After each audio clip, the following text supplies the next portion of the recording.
Total War Warhammer Multiplayer can be a savage world. There's a lot of information to learn to make sure that you're competent out on the battlefield. One of the downfalls of newer players is not knowing how to properly build an army for multiplayer, because what works for you in campaign won't work here in multiplayer. Oh no, it's a very different game. This guide will aim to give you a decent overview of how to build an army for multiplayer, because it is the hardest part of transitioning if you've only ever played campaign and you're just getting into multiplayer. So, let us begin. So if you're new to multiplayer, you're probably not sure where to start. Well, there is a bunch of things we need to think about before we even get to building an army. The first thing to consider is army playstyle. Which faction have I chosen and which faction am I facing? And how is that going to affect my build? Because some factions can be fairly predictable about what they're going to do. The Norskins, the Vampire Counts, the Chaos and the Beastmen are all going to rush you. There's no two ways about it. They're never going to play defensively because they can't really. And at the other end of the spectrum, the Vampire Coast and the Dwarves, they are defensive factions. They can't really rush. And then the flexible factions in the middle can kind of do either. They could rush you, they could play defensively and sit back with artillery and missiles. So it can be a little bit harder to predict what these flexible factions are going to do. But for the most part, these factions will stay in these kind of playstyles. There may be exceptions on occasion, like the Vampire Coast trying to play a rush build or the Dwarf Vanguard build, or maybe the Beastmen will sit back with missiles and a Cygor. But for the most part, factions stay in their lane. So how does this affect us? Well, let's say we were playing the Skaven, a flexible faction that could rush with a bunch of monsters and infantry, or could sit back and play defensively with loads of missiles and artillery. Well, let's say we're facing Norska, a faction that is guaranteed to rush us quickly and not give us a lot of time. That could be bad for a Skaven defensive plan. If you bring 2 catapults, 2 Jezzails and a mortar, that's a lot of money spent on range, which if you don't get the money out of, you will lose the battle. And with Norska being a rush faction and being very good at disrupting missiles and artillery, chances are you will struggle to protect all of your missiles and artillery, thus the Norskins will be able to smash your defensive plan. If we brought that defensive plan against the Vampire Coast though, well there it could work, because they're not very good at rushing up and getting all over missiles and artillery. We'll have plenty of time to fire and make use of all that strong ranged. But of course they like to do the same, so we're probably going to be in a bit of a shootout. But hey, we're Skaven, we're flexible, we could play rush instead and try to get all over their defensive plan and stop their missiles and artillery. Or maybe we're facing the Empire, another flexible faction that may try to rush up on us with loads of cavalry, or it may sit back with a bunch of artillery. These matchups, flexible on flexible, can be a little bit harder to predict what the enemy might do, and thus we need to build our army accordingly. But some factions can be a little bit more predictable, like the Greenskins are probably going to rush you. Very rarely do they play defensively, but they can if they want to. They've got artillery and missiles for that option. The main point I'm trying to make here is that some game plans can be a really good idea against certain factions, and that same game plan can be a terrible idea against other factions. You need to think about what you want to do and what the enemy's going to do before you put your army together. And this all ties into another important aspect of multiplayer, army matchups. Not all factions are created equal, and thus all matchups aren't either. Some factions simply have advantages over others because of how they're both built. For example, the Lizard Men are seen as having an advantage over the Vampire Counts. The Bretonnians have an advantage over the Wood Elves. The Dwarfs have an advantage over the Vampire Coast. This is just because of the faction strengths and weaknesses that sometimes interplay to make one faction a little bit better at taking the other faction out. In the case of this matchup, both factions here have great missiles and artillery. They're both defensive factions. But the Dwarfs have a lot of armor, and the Vampire Coast don't have a lot of armor piercing without paying a lot of money for it. So it's that kind of thing. One faction has a strength that the other one can't deal with very well. It doesn't mean the disadvantaged faction can never win, it just means it can be a little bit harder, or you might have to try something a little bit outside the box. But just realize that whatever faction you're facing, there are factions that are going to be easier for you to deal with and some that'll be a little bit harder. And that brings us to what army building is really all about. Threats and exploits, or you could say strengths and weaknesses. Bringing things that will threaten the enemy army by exploiting their weaknesses whilst trying to avoid them doing the same thing to you. This is what army building is really all about, because all factions have weaknesses and exploits that you can take advantage of. Maybe they don't have a certain kind of unit, maybe it's the size of their army that could be a problem for them. Maybe it's just something with the stats. Whatever it is, we want to try and build our army to take advantage and exploit the enemy weaknesses, while simultaneously building our army to protect and defend against those threats that the enemy might try to bring to exploit our weaknesses. That is how you create an effective and reliable build. If it only does one or the other, if it's only good at attacking the enemy but not defending itself, it's going to be unreliable. But of course, this requires a lot of knowledge of factions, but that's something you learn over time, and there's plenty of media out there to help you do that, like my videos or things you can read, etc. Here's a few examples though. Let's say greenskins versus vampire counts, a matchup that favors the vampire counts. Here's some, not all, but some of the strengths and weaknesses or threats and exploits of both the greenskins and the vampire counts. All these things can interact with each other, or you can make decisions because of them. The greenskins have a strong front line, so maybe you don't want to try and fight it head on with the vampires because they don't really have a strong front line. So you won't really want to waste the money trying to beat the greenskins at one of their strongest games. You'll just bring some chaff, some cheap crappy units, and put your money into your cavalry and monsters instead. The vampire counts though are spooky. Their entire army has fear and a lot of terror causing units as well. That works well against the greenskins' low leadership. The terror causing units for the vampires are the threat, trying to exploit the low leadership of the greenskins. The greenskins though have strong monsters, and the vampire counts struggle with large units because they have poor anti-large options. They have a couple of good units, but they're very expensive. So if I bring a rogue idol or an Arachnarok or a bunch of trolls, that can be a problem for the vampire counts. That is, bringing a threat to exploit a weakness. The greenskins don't have a lot of armor on, so the vampires know they don't need to bring any heavy armor piercing units really on the front line. The vampire counts though are very predictable. They are going to rush you, they don't have missiles or artillery, their faction is usually just a cheap chaffy frontline with strong monsters and cavalry. Blood Knights, Terrorgeist, Lord on a Zombie Dragon, pretty much the same every time. Greenskins though can have a lot of different options on how their army is. So that would be a bunch of things for those two armies to think about when facing each other. And one more example, let's say greenskins versus high elves. Obviously the greenskins' strengths and weaknesses will stay the same, but they've got new challenges now in the high elves. Different strengths, different weaknesses. They've got strong missiles, so we're going to need to bring some cavalry and stuff that can get after them and stop them from firing on us. That's part of their good anti-large. Missiles, very dangerous. They got Sisters of Avalon. They could take down any of our large units and monsters very easily. And the spears as well. Spearmen, Silverin, Phoenix Guard, all very dangerous. But the High Elves army lacks armor piercing overall. It doesn't have any armor piercing cavalry, expensive armor piercing monsters, and they have to fork out if they want armor piercing infantry. So we could try and bring as much armor as possible, which can be difficult for the greenskins because low armor. But we could bring a front line of Black Orcs, that's a lot of armor, but then you could argue that they don't have shields and the strong missiles of the High Elves could take those out before they can do anything, so it's risky. So that kind of game plan might not be a great one for the greenskins. The High Elves army though is very expensive, which means their armies are often very small. The greenskins army can be huge. They can bring a full 20 stack, no problem. They could just swarm and overrun the High Elves as a potential game plan if they want to. And for the High Elves, they have to prepare for the same thing. Strong front line, got to be careful of that. Strong monsters, gonna need to make sure we got some good anti-large around. Try and take advantage of the low leadership. Bring those terror-causing dragons to fly around and scare units off. Don't need a lot of armor piercing because the greenskins don't have a lot of armor. But hey, maybe they'll try and catch us out and bring a load of Black Orcs. Who knows? But these are the kind of things you need to think about when selecting your units for your build. And I know this is all very daunting, it seems like a lot to learn, and well, it is. But this is where the real fun of multiplayer comes in, trying to find different builds that can take advantage of different things and protect you in different ways to help you win the battle. Now, there is one attribute above all others that an army build needs if it wants to have any chance of being effective. That attribute is adaptability. An army needs to be able to be resourceful with the units it has to try and get the win, because you never know what you're going to face. If there were 10 different builds for a faction, how many could your build defeat? 2 of them? 5 of them? 9 of them? The adaptable build should be able to deal with pretty much all of them, although no build is ever perfect and can deal with everything. Here though is a chaos build I might use against the Empire.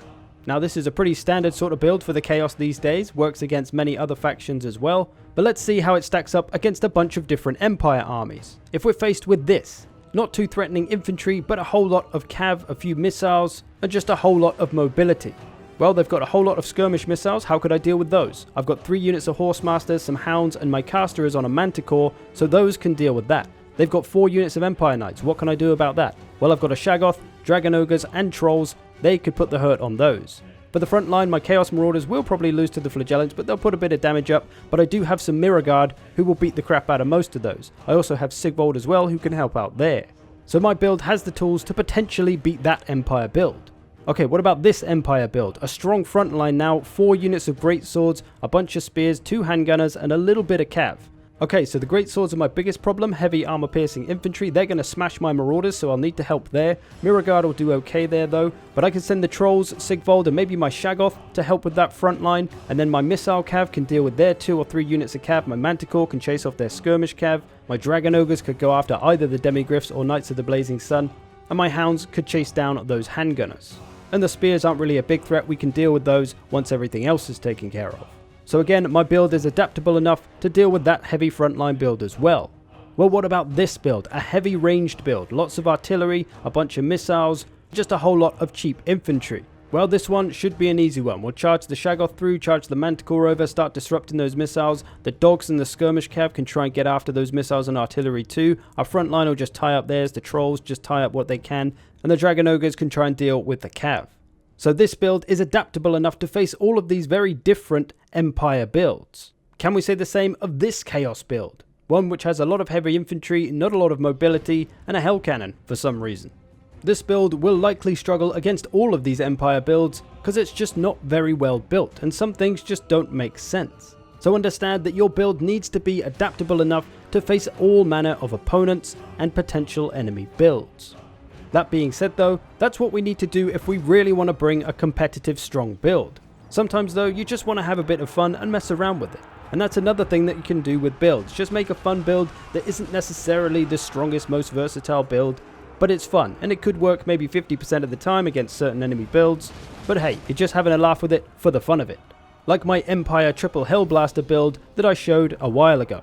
It's quite beatable if the enemy had a lot of cavalry, so it was risky, but he didn't in this case, so it was just a good bit of fun. Building doesn't have to be super meta. So far we've learned that factions and their army playstyles are very important. They interact with each other, we need to be aware of them before we start building. Also, before we start building, we have to be aware of enemy strengths and weaknesses, and our strengths and weaknesses, the threats and exploits. What can we take advantage of, and what is the enemy going to try and take advantage of? And we now know our army needs to be adaptable. It needs to be able to deal with all sorts of different looks and different ways of playing that the enemy faction might try. So with all that under our belt, can we finally start to decide what units to put in the army? Not yet. There's one more thing we need to take into account. That is the map and terrain.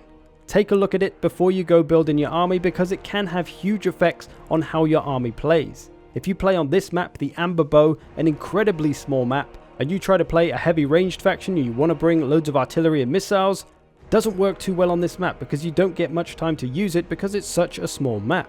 Or if you want to bring a big wide cavalry army, again, you're not going to have a lot of room to use it because there isn't so much room to move. This map will affect those game plans. If you were fighting on a huge map though, like the multiplayer Peak Pass map, well, you've got lots of room to move if you want to bring tons of cav. You've got lots of time to use artillery if you want to bring a bunch of it.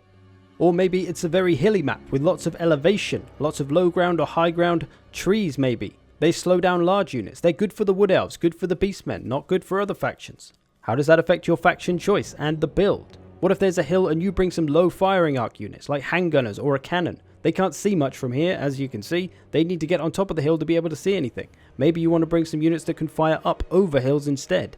Maybe it's a very swampy map, like old Hell Fen here. This water will slow down infantry and reduce its melee attack. That could be pretty bad for you if you bring a lot of melee infantry. You get the idea. There's a lot of effects that the terrain in the map can have on your build. So be sure to check it before you dive in. Most of this is going to come from getting to actually know the maps rather than seeing the crappy picture that doesn't really tell you a lot, but it's always worth checking out. Start to get to know the maps and recognize the name of it so that you know what to expect when you get in there, because you'll need to know how that's going to affect your build and whether it makes your plan a little bit more difficult or maybe somehow better. Okay, now let's get into the meaty stuff, beginning with Lords and Heroes. Let's firstly talk about Lord safety. Beginning with one simple rule: don't bring your Lord on foot unless they are a foot Lord. What the hell does that actually mean? Well, think about this. Vlad von Carstein, he is a foot Lord. And no, that doesn't mean he has a vast collection of feet that he oversees, although that wouldn't surprise me with a vampire. A foot Lord is a Lord that has no mount options. They can only walk on their 2 feet. As a result, they're usually very slow and vulnerable to all the fast monsters and cavalries and mounts that may come after them in a battle. But these foot lords are very different than other lords that do have mounts that choose to go on foot, because these Footlords have special abilities that help keep them alive even though they're vulnerable. Like Vlad has mad regeneration, Grimgor has an explosion to get him out of crowds, as well as a bunch of other defensive abilities if characters come near him. Gorok has crazy defensive stats, a big silver shield, and a 44% damage resistance ability. Snitch is super wiry, hard to get a hold of, very fast, has a speed boost ability, and concealment bombs. So you see, all these Footlords have special things to help them out in bad situations. Now consider good old Karl Franz. He has a bunch of mount options, but you could put him on foot if you wanted to. However, he doesn't have an explosion spell to get him out of crowds, he doesn't have mad regeneration, he doesn't have a big damage resistance buff, he doesn't have concealment bombs. He will be very vulnerable on foot because he's not designed to be on foot. He's not safe on foot in most cases. Maybe against the dwarfs they can't get after him very well, but for the most part he's going to be very vulnerable at being chased down by enemy characters and monsters because he won't be able to get away fast enough. So if your lord has mount options, always put them on them of some kind, even if it's only a horse, so that they can stay fast and mobile and get themselves out of trouble if they need to. Malekith here on foot, the butchers of Kalkengard come after him. What's he going to do? He can't outrun them, he's going to have to fight them, which is probably not going to be healthy for him. I see a lot of people bringing non-Footlords as Footlords, so always try to bring your lord on a mount, because chances are they won't have the abilities to help keep themselves safe. There are a few exceptions like Count Noctilus, who does have a Necroeffects mount, but you could put him on foot because he has regeneration and zombie summons, which can help keep him safe. But most lords will always want to be on a mount if they have the option. Another safety issue is flying lords. You have to be wary of some factions because they have strong flying units, and if you bring a flying lord against them, you might find yourself outmatched in the sky, meaning you spend the entire match just running away from them. Take Boris for the Empire here. Empire don't really have any flying units other than Lord and some hero mounts. Let's say they were facing the High Elves, who do have a bunch of strong flying monsters. There's Alariel on an eagle, well he could probably take her on no problem, but oh scheisse, there's a dragon as well. He is outmatched in the sky, and if he stays in the sky, there's a good chance that both of those will come down on him together, and he will be simply outmatched and probably quickly killed, unless he runs away. His only other option in this situation is to try to go to ground to bring those flying units into some of his friendly units, allowing him to escape. It can be a very awkward situation if you're outmatched in the sky. So if you are going to bring a flying lord, be wary of the faction you're facing. Do they have strong air units that might come after me? If you are going to commit to the air game, then really commit to the air game. Bring a lord, some extra flying units, maybe a flying hero, all to support each other. Now when you're faced with Alariel and that dragon, they're the ones who are outmatched in the sky. Or if you don't want to commit to the air game, then simply bring a non-flying lord. And the last safety announcement to make is to be aware of large lords, like big old Kolek here, Durthu, Mazdamundi on his mount. These are all large lords that become large targets for missiles and artillery. If you see that the enemy's got some kind of sniping unit on the field, you'll want to be wary of it, because it likely will target your lord because they're such a big easy target. You may need to keep your large lord out the way until you can deal with those sniping threats. Or maybe if you're expecting sniping units like cannons or Jezzails or Bastiladon solar engines, then you just won't want to bring such a large lord at all. Just remember these 3 safety tips when you select your lord. Are they a foot lord? If not, they need to go on a mount. Is a flying lord going to be at great risk against a strong flying faction? Or is a large lord going to be sniped down by missiles and artillery? Okay, into the real stuff now. When selecting a lord, you need to think about what kind of lord they are and what you want them to do for your army, because some lords are better at certain things than others. Take Krotkar for example. What kind of lord is he? If you put him on Grimlock, which he pretty much always is, he gets great damage dealer stats. Armor piercing, anti-large, he can put out some serious damage. If we look at his ability is for self. The target is self. This other ability, target is self. Target is self. All these 3 abilities are all about Krotkar. He doesn't really support his army very much. Hand of Gods, another damage spell. So Krotkar is all about damage and buffing himself up. He doesn't really care about the army too much. He's a bit selfish. All his abilities buff him up to make him more dangerous. So he is a damage dealer lord. He's not really a support lord. He'll support in his own way by damaging stuff, but it's not really supporting directly. So Krotkar is a pure damage dealer lord. Now let's take a look at Volkmar for the Empire. You'll usually see him on his altar mount, and if we look at his stats, he's not very damage dealer. Doesn't have a lot of weapon strength, doesn't have armor piercing, doesn't have great melee attack or melee defense. He's not going to put out a lot of damage. But what Volkmar does have is all these abilities that support himself and all the allies around him. So due to the lack of damage dealer stats and the presence of all these supporting abilities that support all the allies around him, we can see that Volkmar is very much a support lord. If you send Volkmar off to chase after stuff by himself, trying to be a damage dealer like Krotkgar, he's not going to do very well. You want to keep him near your units so he can buff them with all those abilities. Whereas the same thing with Krotkgar, if you try to use him as a support lord staying near the front line, well, it's kind of pointless. He doesn't really need to. He can go off and chase the big large units and try to take them out. So most lords will fall into one of these two categories. They're either a big damage dealer or they're more about support, or they might be somewhere in the middle. They can be a little bit of both. Let's take Morathi for example. She can kind of be either depending on how you set her up. Now, as she has a mount option, you'll definitely want to put her on it because she is pretty squishy. And if we set her up like this, taking off all the kind of damage dealer abilities and giving her all of the support abilities, we can make her into a more kind of support lord than damage lord. So all of this is buffing magic. That'll buff the troops when she casts, so we'll keep that on. Another magic boost, we pretty much always want to have those on. Here's another one, minus melee attack and charge bonus for the enemy. That's going to help out our allies. That supports the troops.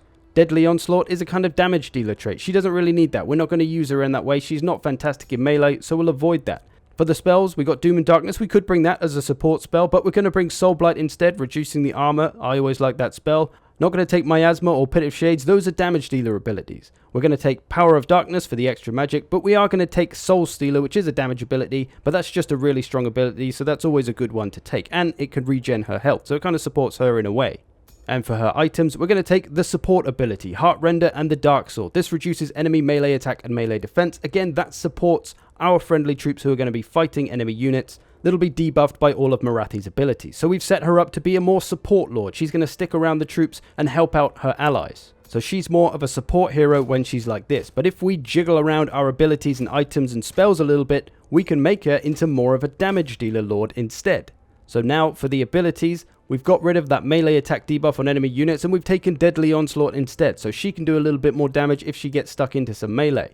For her spells, we've now got rid of Soul Blight and we've taken Pit of Shades instead. A nice damage ability. We still got Soul Stealer as well, so 2 damage spells there. And we got rid of that support item, instead bringing the Bombardment spell, which is of course going to give us a good bit of damage output. So we've turned Morathi into a damage dealer rather than a support lord. But of course you could do a bit of a mix of both if you wanted to. You can assign them their role. And we do the same thing with heroes. The Battle Priest, he has all the same abilities as Volkmar, all great support abilities, so he is a support hero. If we take a wizard, let's say a grey wizard with the Book of Shadows, you could go either way with this spellbook. We're going to take off all the supportish abilities, all the debuffs and buffs to enemy troops, and we're simply going to leave the 2 damage spells, Pit of Shades and the Penumbral Pendulum. Now our wizard is a damage dealer instead of support. But now let's switch it around. Let's get rid of those damage spells and we're going to take 2 support abilities. We'll take Enfeebling Foe and the Withering. 2 spells that will support friendly troops when they need it. So we've turned our wizard now into more of a support wizard, more of a support hero. But maybe I want a full-on damage dealer hero. So bring out Gotrek. That dwarf will get the job done. He's got lots of damage, armor piercing, anti-large. All his abilities are about buffing Gotrek, buffing himself. Much like Krotkgar, he's all about pouring out that damage. He'll get after anybody and put some hurt on them. That's who I take if I want a big damage dealer hero. So consider all this when selecting your lords and heroes. What kind of role do you want them to have? Do you want them to be damage? Do you want them to be support? How is that going to affect the rest of your army, your front line, your flanking units, whatever? It all comes together. You've got to think about what your lord and hero can do for your army. Now to the next important thing to think about, your infantry. Typically on the front line, what do you want them to do for you? There's a bunch of different options for different factions, giving you different looks on your playstyle. Do you want the damage dealer front line, the ones with good weapon strength, maybe armor piercing if it's required, maybe non-armor piercing if it's a lightly armored faction? Do you want the goal to be to destroy the enemy front line, break through them and get at whatever is behind it? Or maybe you prefer a more defensive front line that's all about holding the line and staying there for as long as possible. Units with good leadership, good melee defense that can stick it out and buy your missiles and artillery time to fire, or maybe your cavalry time to flank around and hit some hammer and anvil. Or perhaps you'd like a cheap chaffy front line which you don't really need to worry about. It'll just be whatever the cheapest melee unit is. It'll be just kind of a speed bump for other units to slow down, for them to get in the way. They're not going to do a ton of damage or hold for very long. They're just there to kind of distract and be in the way. A cheap crappy frontline though will often be backed by at least one powerful anti-infantry unit, so there's at least some power on the front line to use somewhere to give the enemy something to worry about. Whichever frontline choice you go for though, you have to think about how that interacts with the rest of the army. If it's a cheap frontline, then you've probably put more money into your cavalry monsters or missiles. So your frontline is simply buying time and being distracting for those stronger units. If you forked out a lot of money into your frontline though, you have to realize how important they are and that you need to work to protect them so they don't get blasted by artillery and missiles or dunked on by monsters, because they might just be the ones that win the battle for you. And of course consider how your lord and heroes may interact with the front line to help get the job done. You also need to think about the front lines of the enemy. What might they be and what can they do? For example, the greenskins don't really have any holding frontline options, they're all about the damage dealing. Whereas the Vampire Coast is kind of the opposite. They're more about holding and just staying alive and getting in the way to buy time for all the missiles and artillery. So different faction front lines will perform differently, and some have more options than others, so you have to think about what you might expect and how that's going to interact with your front line. Okay, let's give some examples on how we're going to think about this. So let's say we're playing the High Elves and we're against the Lizard Men. What options do we have? We could go for the defensive holding front line, 4 units of Spearmen, put a couple of Sisters of Avalon behind to shoot down those large dinos. That could be okay, but if Saurus come along, they will probably churn through our Spearmen eventually. Maybe we could go for a slightly tougher front line in Silver and Guard, but they're more expensive and not so wide of a line, so we might only want 1 Sisters because we can't protect 2 very well. So that's an option. Or I could go for a damage dealer front line, 4 units of White Lions. These should be able to beat Saurus warriors with shields, so we can beat their front line instead of just trying to hold it off and shoot it with missiles. But maybe we want to go a bit more all out. Maybe we'll bring 3 units of Phoenix Guard. These will be able to hold off Saurus, hold off Temple Guard relatively well. They'll be able to hold off the monsters because they're anti-large, but of course that's very expensive. Maybe we want to go hefty damage dealer though, 3 units of Homemasters. This is probably overkill though, because we don't need this kind of elite infantry for taking out Saurus warriors because White Lions can do it for us. So there's a bunch of different options. What about if we were facing the dwarfs though? Well, a lot of those options actually won't be so good. We'll probably just want to go for the heavy armor piercing options. In this case, the White Lions. Maybe some Sword Masters mixed in there as well, but a lot of armor piercing is what we need on the front line against dwarfs. Bringing a holding front line and shooting missiles at them probably isn't going to work so well. What about against the rats? Well, normally their front lines are fairly cheap, Skaven slaves and clan rats perhaps, maybe sometimes plague monks, but spearmen should be able to hold them off well enough, and then we can shoot all those lowly armored rats with our missiles. There might be some monsters though, but hey, spears are going to be good for stopping those. All we got to try and do is keep our missiles firing and protect them. But maybe we want to play a little bit more rush, because we're expecting those rats to sit back with loads of missiles and artillery, and we want to get on them, break their front line and get through them. Well, we could get rid of those spearmen and instead bring 4 units of rangers. Not the strongest unit in the world, but they'll beat up Skaven slaves, they'll beat up clan rats okay, but they're not going to be holding too long or surviving too well, so we'll bring 3 units of Loth and Seaguard who can look after themselves a bit more. Then we can kind of go after the Skaven and be a bit more aggressive, potentially pushing after their missiles and artillery if they have them. Or maybe we want to go for a bit of a hammer and anvil plan. So we're going to bring 3 units of Silverin, a strong holding front line. They'll hold out a long time, buying time for the Dragon Princes that are going to flank around and try to hit that hammer and anvil on whatever the Silverin are fighting. They'll do well against those lightly armored Skaven. If we tried that same thing though with the Rangers, a unit that's more about damage than it is about holding, well, they might not hold out long enough and they'll rout and run away before the Dragon Princes get a chance for the hammer and anvil, and the plan won't really work out so well. So it's those kind of things you need to think about when selecting units for your front line. What do you want the overall game plan to be against the enemy faction? And how are those frontline units going to interact with the rest of your army? Do they want to work together with the missiles, with the cavalry, with the lord and hero? Or do you just want to bring the chaff and not really worry about the front line too much and do the work with the rest of your army? Your front line needs a purpose, decide what it is and how it's going to work against the enemy faction. Okay. That brings us to the ranged units now, one of the most important components of any build. And quite honestly, the one where most people mess up, usually because they bring too much ranged. This is pretty common to see as the Empire. You might see something like this: 2 units of handgunners, 1 unit of huntsmen maybe, a couple of hellstorms and a cannon. That is a hell of a lot of ranged, which might just work in campaign wonderfully because the AI is a bit rubbish at pressuring you and getting after missiles and artillery. They don't really see the importance like a player does. Any good player will see this amount of range to think, oh scheisse, I need to stop that. So they'll come at you from all angles, from the sides, from the back, from the front. everywhere, and they will disrupt those ranged units and stop them from firing, taking away a lot of potential damage dealer value for you.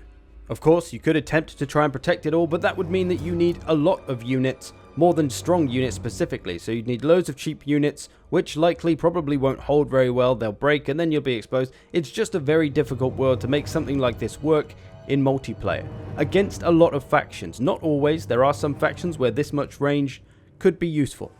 I personally play a lot of rush factions in multiplayer, like Norska and the Greenskins, and I see this all too often. People trying to bring loads of powerful ranged units and artillery, but they simply can't protect them well enough. They can't stop me getting on top of them, disrupting those units to stop them from firing, and then they lose a lot of value of their army because it gets routed off before it can really do anything.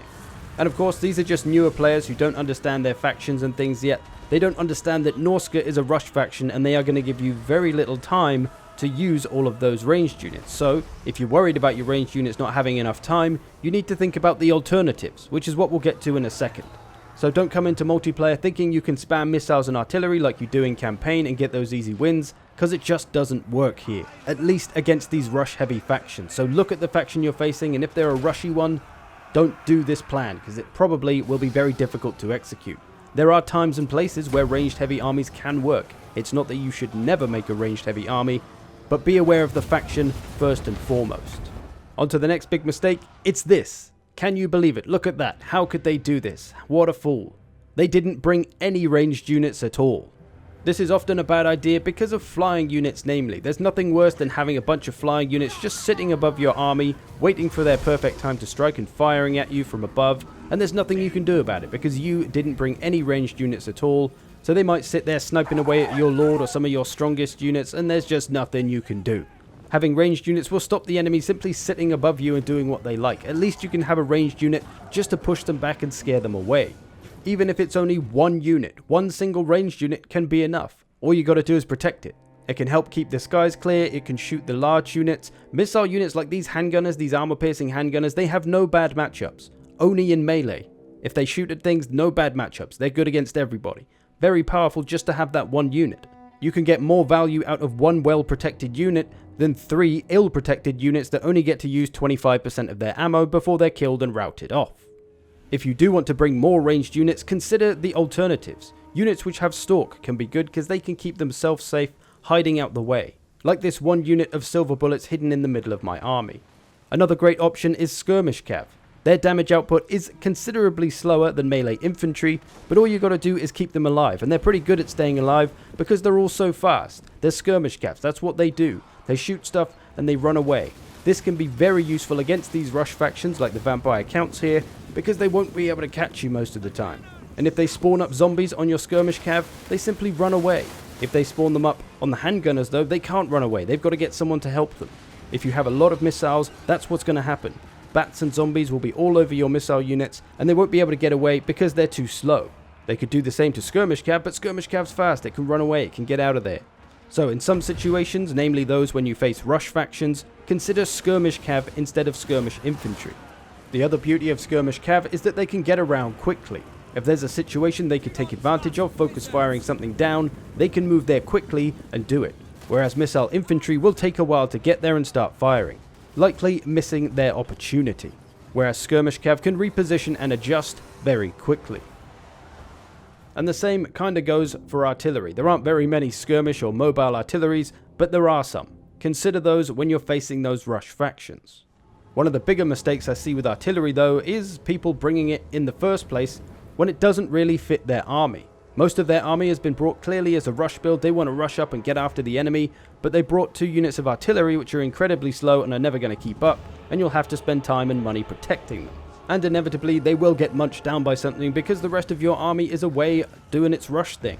If you're going to rush the enemy, commit to it. Don't bother with artillery, bring more stuff that can help your rush. If you want to force the enemy to come to you, then maybe consider some artillery, but usually that's only good if you're going to bring a defensive game plan.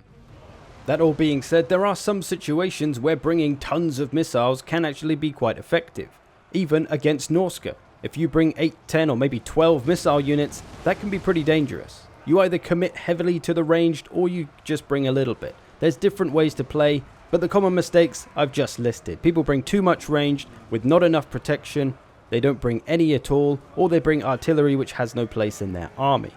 Also realise that ranged units are actually one of the best anti-large components you have. Much better than spear units or halberd units, your units that are typically seen as anti-large. Those are infantry, they're slow, large units can get away from them easily. They can't outrun missiles so easily though. So don't be afraid to bring 2, 3 or 4 units of missiles, but do realise you need to protect them, and you need to put the money into protecting them as well if you really want to use them to get rid of enemy large. Okay, now to the final big component to think about, mobility. This is another big part of builds that people kind of neglect and don't realise the value of. Having units that can get around quickly is a huge advantage. It's pretty normal and generally good building to have at least 50% of your army made up of mobile units that can run and move around quickly, pretty much anything that isn't infantry basically. Things like cavalry, skirmish cavalry, monsters, single large monsters, and lords on mounts. These are all way faster than infantry. Most infantry is very slow, a few exceptions here and there, but mostly they're pretty slow. So if they see some kind of situation going down that they could take advantage of up here, they're going to start running towards it, but it's going to take them a while to get there because they're slow. If our mobility units see a bad situation to take advantage of, they can get there quickly, meaning that they probably can take advantage of the opportunity. Whereas the infantry being slow might miss their opportunity because it took them so long to get to their target. So basically all these mobility units are good at seeing an advantage that they could take and getting after it. If there's some exposed archers, those cavalry can push after them. If there's some lone infantry, those monsters can jump on them before any anti-large comes along. So being able to get themselves into good matchups quickly is the advantage of mobility. So if you bring too much infantry in your army, you're not going to have a lot of quickly adjustable units that can take advantage of those good matchups that you see. The other side of it is if bad matchups come along for your mobility units. They can get out of there quickly. If some spears come along trying to get in these trolls, they can just run away. Some handgunners start shooting at your lord or your large Arachnarok, they can run out of there, getting out of range quickly. Whereas poor old slow ass infantry, if a bad matchup comes their way, they're kinda stuck. Some monsters start coming after them, they can't run away from them. They're gonna get outrun and they're gonna get smashed either way. They don't have the mobility. They start getting shot by artillery, they can't get out of there, they're just going to get obliterated. So understand, bringing too heavy of an infantry army very often leaves you a little bit exposed, and with a lack of mobility, you can't take advantage of a lot of key opportunities.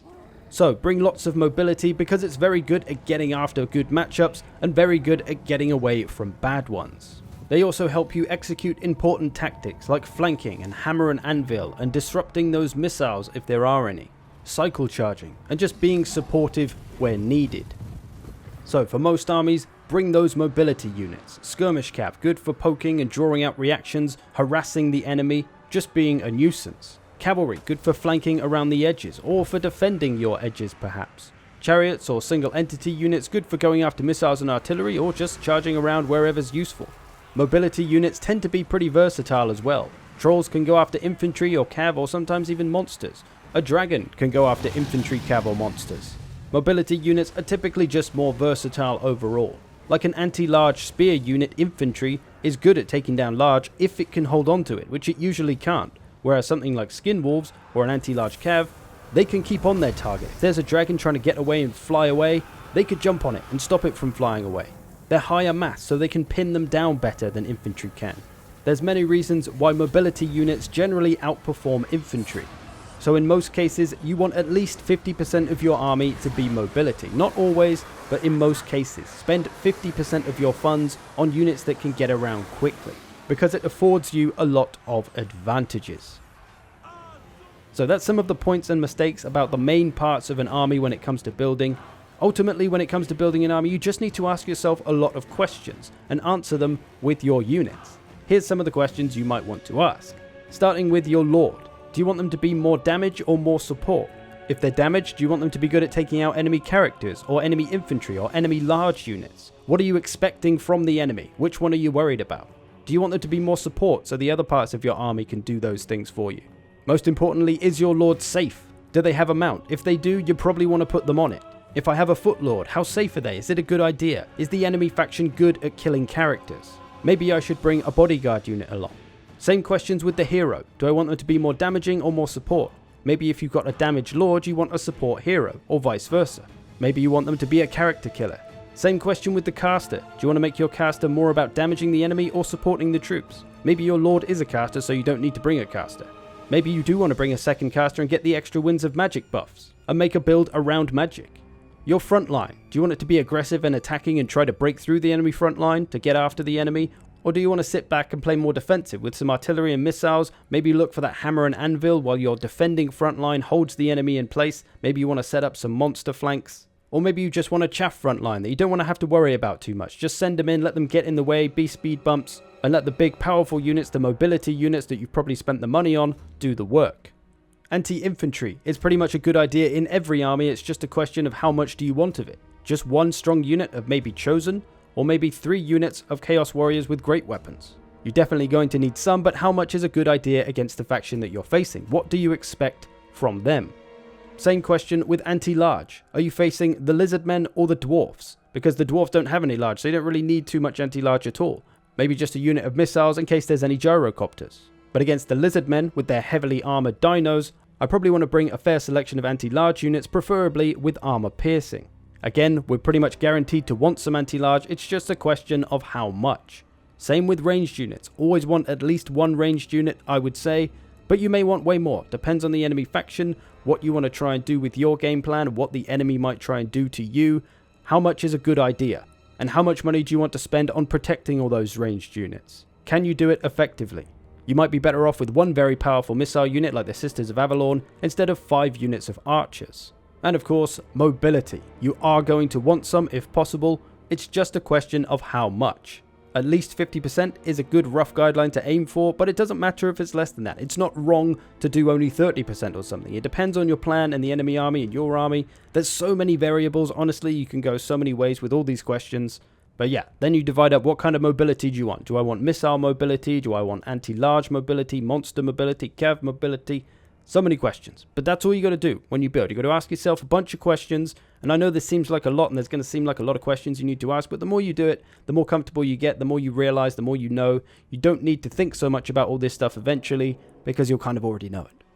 Army building is a pretty complex subject and there is a lot to go into, but it's just a game of knowledge. Consider your knowledge like this bar of knowledge. At the moment, you might only have this tiny amount. But as you practice and learn more, your bar will fill up and you'll know more and more and more, and you will get better and better and better. And eventually you'll have a nearly full bar where you will find yourself very competent at Total War. So it will take some time, but it can be a very rewarding thing to pursue. Anyway, while this video has been long enough, let's just finish on a few examples of me putting together some builds and what's going through my head as I'm doing it. So I'm going to make some fresh builds that we're going to throw together right now. So we're going to do Empire versus Chaos. First of all, what would I do if I was Empire facing the Chaos? So to start with the Lord choice, we're going to need someone who can take out enemy characters, because there's always strong Lords on the Chaos. So Karl Franz on Deathclaw is going to be the man for the job. He's got lots of armor piercing damage. He can put out the hurt. For the abilities, we're going to keep Hold the Line. That'll give us some melee defense. We'll lose Foe Seeker because Karl's going to be pretty agile on Deathclaw anyway. And we're going to keep Stand Your Ground. We're going to take both of Karl's items. Karl can be one of those characters where everything you bring on him is useful. The Reichland Rufang gives 24 melee attack. That can be very powerful. And we're going to bring Galmaraz, which gives us a bonus versus large. Useful if we fight Archaon on a horse, or Kolek, or maybe Sarthariel. So that'll help us out in the Lord killing department. But Karl isn't the toughest of Lords, so we're going to bring a healer along. Put him on a horse so he's nice and safe. Keep Life Bloom, because that's always useful. Get rid of all the spells apart from the important two, the 2 healing spells, Earthblood and Regrowth. And I'm going to use Regrowth for Karl, so anytime that Karl starts to lose a good chunk of health, we'll throw a Regrowth on him to help him out, so he can do his job most effectively. So we've got our Jade Wizard, we've got our healer, and overall this build's going to be quite aggressive and looking to be attacking. So for my infantry, I've got a lot of choices. Empire infantry can be better or worse. We could bring great swords to deal with their armor, because the Chaos has a lot of heavy armor. But we're just going to go cheap. I'm going to expect Chaos Marauders. So I'm just going to bring some Unbreakable units, 2 Flagellants and the Sigmar Sons. They should be able to beat Chaos Marauders, if nothing else. And even if they don't, it's not a big deal. They should hold there for a long time and just keep stuff busy, which is really what I want them for. Because they're unbreakable, that can be very powerful when you're trying to buy yourself time. So these should be mostly fine, unless there's maybe Chaos Warriors with lots of armor, then we might need to help them out a bit more. But we're going to assume there's going to be Chaos Marauders. Now, the main bulk of my plan is going to revolve around 2 Demigryphs and the Altdorf Gryphite. So going heavy on the big, heavy, expensive cav, lots of anti-large armor-piercing damage, looking for those Dragon Ogres, looking for that Shaggoth, looking to murder all of their large, which is usually the strength of the Chaos. Supporting this though, we're going to have that Jade Wizard with Earthblood. Those Earthbloods are going to be used on my 3 Demigryphs, nothing else. When they start to take a bit of damage, that's where the Earthblood is going. I already know it before the battle. And my regrowths are going to go to Karl. So I've already assigned where my spells are going to go. Don't have to think about it too much. But Karl's also going to stay with those Demigryphs at first. He's going to bring Stand Your Ground and Hold Your Line. A lot of melee defense buffing there. Also the Reichland Runefang, a lot of melee attack adding there. Put that on the Demigryphs when they fight those large. My goodness, they are going to murder. Also Galmaraz, so he can get involved in killing whatever large is there as well. So all about the Demigryphs and Karl and the healer working together in this one. If I can sync all those abilities up, Karl and the Demigryphs, they are going to melt those large units. Those Dragon Ogres, those Shaggoths, those Chaos Spawn, those Trolls, they're going away. But now I need some missiles. I would maybe like to bring the Silver Bullets, but because I have such a small front line, I'm not going to be able to protect them very well, and there's likely going to be some things to get after them. So instead, I'm going to go for the Skirmish Cav, maybe 3 units of Outriders, because they're armor piercing. Again, good for those large targets. If there's a Kolek, Shaggoth, Dragon Ogres, they can shoot them and help out those Demigryphs. Or maybe there's going to be Chaos Warriors, so they could shoot them instead, helping the infantry with all that heavy armor. So they can be quite versatile. But when I think about it, the Chaos have Warhounds, and they'll likely bring them against the Empire because we've got so many missiles and artillery. So we're going to need some protection for our Skirmish Cav from those Warhounds. So maybe 1 unit of Empire Knights. So if Warhounds try to come after my 2 Outriders, they'd be pushed back because they only fire in one direction. So the Warhounds could disrupt them, but with my Empire Knights there, they could charge them back and get rid of them. But I'm a little over my price, so I'm going to get rid of the Sigmar Sons and just get another unit of Flagellants to save the money there so that I can actually afford this build. So I could go for this. This could be my build against the Chaos. Perhaps Skirmish Cav I might be a little bit lacking in dealing with. I can shoot them a little bit, but I might find them a trouble. I don't know. This isn't a build I've tested. I've just made it up right here. I would have to go into battle against the Chaos with this build maybe 5 to 10 times and see how it does. See what works. See if there's anything about the Chaos Army that gives me trouble, that this build can't deal with. And then adjust it, modify it, and try to deal with whatever those threats are, so that I can deal and face every kind of look that the Chaos might give me. Okay, another one now. What about Norska versus the Wood Elves? Wood Elves, we know, have a lot of good missiles, but they're quite light in the armor. So maybe there's a couple of things we can play with there. But for my Lord choice, we don't have a lot of options. Throg's probably a bad idea because he's such a big target for all those missiles. So we're going to bring Wulfric just on a horse, not on a mammoth, because again, big target. Going to keep all of his abilities. Don't really need his items. So we got Sea Fang, we got Fight or Die, we got Hunter of Champions. Some great abilities there. Foe Seeker in case he just needs to get himself out of trouble against those fast Wood Elf Lords. So Wulfric should be able to deal with the Lords and Heroes of the Wood Elves, provided he can get a hold of them and drop Hunter of Champions on them. We're going to take a Firecaster because of the fire damage, good against those woody units that the Wood Elves have. I'm going to bring Piercing Bolts of Burning, Flaming Sword, and Fireball. No Burning Head for me, not a spell I'm a huge fan of. I prefer Piercing Bolts because I know exactly where it's going to land and when it's going to land, whereas Burning Head very often misses. Flaming Sword I can drop on anyone who fights wood units or units with physical resistances. And Fireball can be good for sniping at Lords, sniping at those Sisters, maybe hit Durthu with it, maybe hit Orion with it. It's just a good little snipey spell. In my front line, I've got a few options again, but because of those strong missiles, things like Berserkers with no shield and no real resistance to missiles, Marauder Champions, they could be very risky. So I'm just going to bring 3 Marauders, nice and cheap, not worrying too much about them. Got that shield though, got a bronze shield so we can waste some of their ammo. Going to also bring 1 unit of Marauder Champions though, because we need some anti-infantry, something that can break their way through Eternal Guard or War Dancers if they should come up against them. And again, they have a bronze shield, so it can help keep them a little bit safe from all the potential missiles. I'm also going to bring 2 units of Marauder Hunter Javelins. This could be a little bit risky because they might be a little unprotected, but if there's Cav, if there's the Sisters, if there's Durthu, there's a lot of dangerous large in the Wood Elves and we can deal with them with the Javelins. Also going to bring 3 units of Marauder Horsemasters to try and deal with the Cav, Wild Riders and Stags, quite lightly armored, so these 3 all working together, just hammering those single units of cavalry, trying to wear them down, as we got pretty good damage on those missile attacks. They're also not too bad in melee, so they could chase down skirmishers, or missile units rather, but they'll definitely want to stay out of melee with any of the Wood Elves' Cav. And of course, they've got strong missiles, so we need to try and harass them. Warhounds are the perfect unit for that. That is their only job. That's all they're really good at, is getting after missile units. Maybe Skirmish Cav if they can catch them, but mostly any of those Glade Guard or Deepwood Scouts, Way Watchers, they're going to munch on them. I'm also going to bring 2 manticores. Again, very mobile, can just fly right over stuff, get after those missiles again. It's all about missile harassment. If there's any skirmish cavs, they could maybe chase those off. Also going to bring a frostworm, the triple flyer build. I've used this since Warhammer 1, to be honest. Not this specific build, but bringing 2 manticores and a frostworm. I've often had good success with it against the wood elves. Just got to make sure you get all that disruption, or that dragon's getting gunned down quick. So we've got a cheap front line that's just going to run into probably Eternal Guard, try and deal with them. We've got champions to try and churn through stuff. I've got some javelin to try and help deal with cav, or maybe to deal with flyers, those sisters of course. My cavalry, the horse masters, trying to weaken those great stag units or the wild riders. But they do need to be wary of being shot by missile units though, but they could go into melee against missile infantry.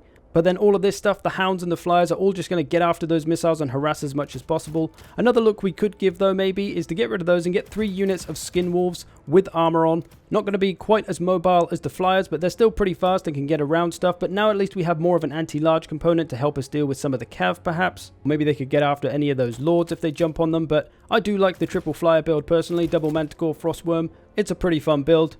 So yeah, this is a build I might try out against the wood elves. Like I said, I've used this kind of thing before in the past a lot, but with Zotes and stuff now, it kind of changes things, and Aerial. And obviously the Sisters Lord is very strong right now. So again, I'd have to take this in against the wood elves, test it out, see what happens, see how well it works, and then see if the wood elves find any holes in this build's game plan and what I can try and do about them to fix it. Changing units around, changing abilities, or maybe it just won't work at all and I'll have to scrap the build. Who knows? Don't know unless we test it. Alright, one more to finish the day. Greenskins versus High Elves. What are we going to do? We know they got a lot of strong areas to their game, very strong missiles, some slippery monsters. So I'm going to try the Night Goblin War Boss on his mount, of course, for a couple of reasons. One of them is Fermented Fungi, an ability that causes the enemy to lose control of one of their units for 17 seconds. That can allow us to grab it and do some work on it. We're going to get rid of the boss's loons, keep the leadership buff. We're also going to take Tormentor's Sword, which is another trap. It can lock units in place, reduces their melee attack, and we can hammer them with missiles or anti-large units, whatever we want to do. That's the kind of thing we're going to be looking to do to those phoenixes and dragons. For my magic, I'm just bringing a Goblin Shaman, only bringing 1 spell, and that is Vindictive Glare. Just going to be looking to snipe at enemy lords and heroes with that spell. Quite simple, it's got a short cooldown, 29 seconds, doesn't cost very much magic. I can just spam it away at any of those flying lords, or maybe their mage just stood around, I can try and hit him. But it's just a simple use of our magic to help us deal with characters. Now to support my front line, I'm also bringing a Black Orc Big Boss with his support abilities. Don't need his damage abilities, so we've got the immunity to psychology, get back here. We're also going to take the Brass Cleaver so we get the extra 9 melee attack because he's going to be working with some other units to help them be stronger. He's also just going to be on foot because he's going to be running with the front line, which is just going to be 3 units of Orc Boys, nothing too fancy. But I am going to mix in 2 units of Stone Trolls to try and charge in with them. So they're going to support, they're going to be the front line. That can deal with Spearmen, that can deal with Rangers, that can deal with most of the High Elf front lines except for maybe the more expensive ones. But those Stone Trolls can be nice and adaptable when needed. I'm also going to bring 2 nasty Skulkers for trying to catch Cav and those slippery flying units. Phoenixes or Dragons, maybe the Lords.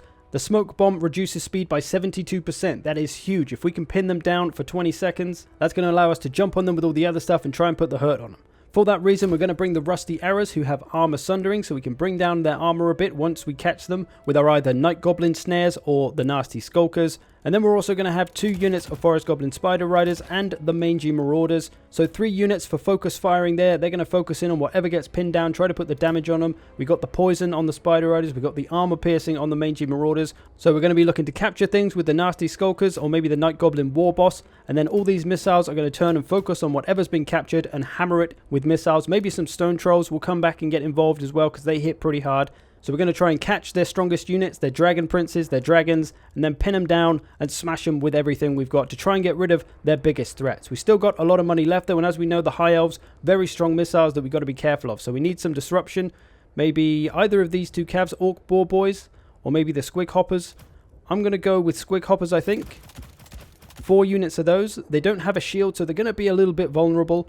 So we'll have to get them in quick, try to stop those missiles from firing on them. They'll probably be trying to shoot our Stone Trolls, so they'll be a little bit distracted and we can try and get a hold of them to smash and disrupt all those missiles while our front line smashes stuff and while our nasty Skulkers get a hold of the large. We could bring the Orc Boys instead though. They've got a shield, so they've got a slight bit of protection, but they are slower, so it's a bit of a trade-off. But they should be able to get after any of the Archers or the Sisters of Avalon. Loth and Seaguard might be a little more tricky, but we should be able to put some hurt on them, provided we can break their charge. Still got a bit of money left over, but there we go. There is a build I could try out against the High Elves. I'm trying to be very disruptive, catching things with all my snares. I've got my Shaman for sniping, my Black Orc Big Boss supporting the front line of Orc Boys and Stone Trolls. My Nasty Skulkers are going to be there just to try and catch things. They got the armor piercing damage as well, so they can adjust to try and get after some infantry if need be. I've also got all those missiles, of course. The Rusty Arrows looking to get things with their armor sundering, reduce their armor, work with other units. They've got to work with other units, otherwise their armor sundering doesn't really mean a lot.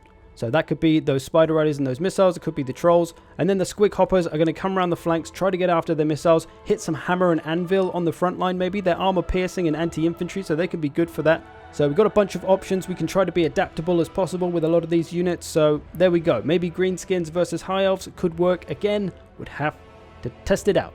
But there it is, you can see all the theory behind it, why I'm bringing everything. Every unit that you bring in an army should have a purpose in your mind about what it's going to be doing. Again, coming back to the threats and exploits. I'm trying to stop the enemy's threats from doing damage to me, but I'm trying to exploit their weaknesses to gain an advantage. That's what it's all about. So there you go, a guide to building armies in Total War Warhammer Multiplayer. Honestly, this is only the tip of the iceberg. There's so much to say on this subject, which is why this video is far too long. If you watched it in one go, I salute you. If you watched it in 2 or 3 parts, I still salute you, because it's a long ass video with a lot of information. One thing I will say about building armies though is don't get too involved in the meta of things, because that can kind of sap the fun in my opinion. If you want to be super high competitive level, maybe you'll need to go in for that, but honestly most of the fun of this is trying to make up crazy builds and then trying them out and see if they work. Maybe they're not going to be super high success rate, they might be a little bit weak in areas and you'll have to try and figure it out. But to use the same builds over and over again, or to only ever play the strongest factions, or to only ever use certain units and builds, and to never experiment, that's just really boring to me. So don't get too caught up in what tryhards might say, telling you not to use this unit, that unit. Fuck it, every unit has a use and can be used effectively, potentially.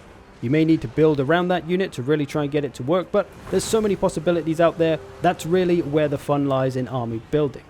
Anyway, let's all get out of here before this hits an hour. Thanks for watching, people. I hope you've enjoyed this. I will see you in the future.